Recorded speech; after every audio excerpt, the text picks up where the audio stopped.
He's going to get a third term. So the last thing here before I close is Steve Bannon talking about Trump and a third term. That makes my blood curdle just hearing it. But listen to what Steve Bannon says, and then listen to this other civics teacher explain how it could very well happen. He's going to get a third term. So Trump 28, Trump is going to be president 28, and people just ought to get accommodated with that. So what about the 22nd Amendment? There's many different alternatives. At the appropriate time, we'll lay out what the plan is, but there's a plan. But yeah, they're trying to go for a third term, and it could very easily happen.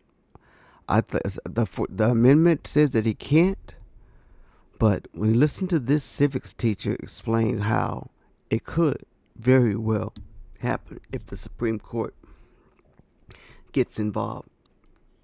So Steve Bannon insists that Donald Trump is not only going to run in 2028, but that he will be reelected to a third term. Here's how that can happen.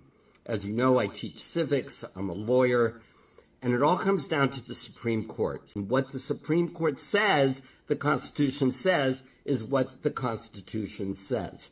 So they're going to say the 22nd Amendment, in their interpretation, only applies to 2 consecutive terms, and therefore, since Donald Trump had his first term and then did not serve for 4 years, even though he still thinks he won, and then served another term, not consecutively, he is entitled to run again and have one more term. And then the 22nd Amendment would prevent him from having another term beyond that. Okay? I hope that scares the shit out of you, but that it helps you understand the method to Steve Bannon and Donald Trump's method.